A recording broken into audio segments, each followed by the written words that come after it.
Hi, I'm Dr. Himabindu Reddy. I'm a rheumatologist. I've been practicing here in Fort Worth for last 18 years since the completion of my fellowship at UT Southwestern Medical Center in Dallas. I am now excited to be part of the Star Arthritis and Rheumatology Associates and even more excited to be here in Fort Worth in the same location at our Clearfork office.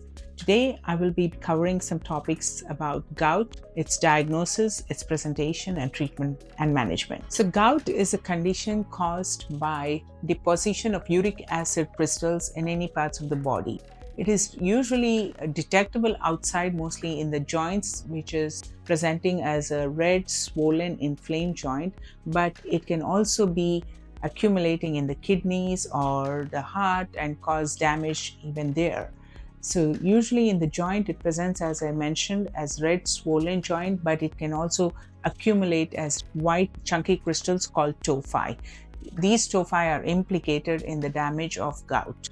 If untreated, it can go on to cause kidney damage and so on. Gout presents as episodic inflammation in the joints, but in between episodes of inflammation, there's an ongoing damage. The tophi continue to be building and causing damage to the organs where it is presenting. So just thinking that one episode that's treated and you're done with gout, that is a wrong concept. We have to use some maintenance therapy to bring down the uric acid level in the blood so that new episodes do not come and we halt the damage and the consequences of ongoing gouty deposition. So usually gout presents as a red, swollen, and extremely painful joint. Typically we see it in the big toes, but it's also seen in other joints such as the ankles and can also be seen in the hands, especially if you have other comorbid conditions such as hypertension or congestive heart failure and you're on medications such as diuretics or so-called water pills. We tend to see gout as a side effect to some of those medications. So when these attacks happen, most of the patients present to either their primary care physicians or podiatrists if they have any, and after appropriate workup, they are referred to us rheumatologists.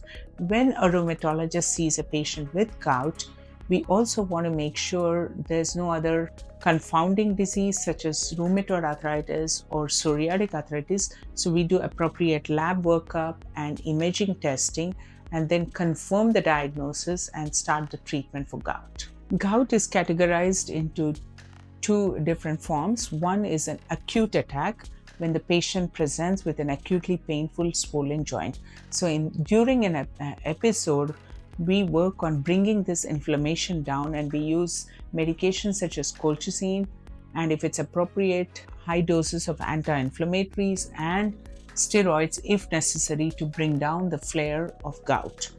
Once the gout episode has stabilized, we work on maintenance therapy wherein we work to reduce the level of uric acid in the blood, and this can be done in several ways. Reduction of the uric acid in the blood ensures that the future episodes of flares have also been reduced and also the damage due to gout has been reduced.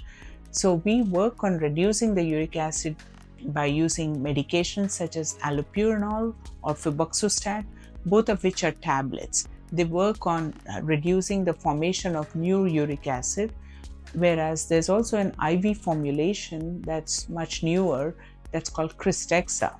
Krystexxa is an IV infusion given every 2 weeks in the physician's office or in any infusion center.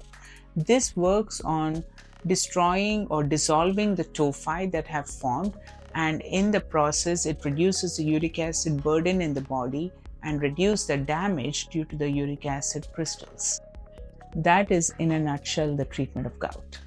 I hope you have found the information helpful, and for any further information, please reach out to our website lsarthritis.com and look up under conditions we treat under the subsection of gout.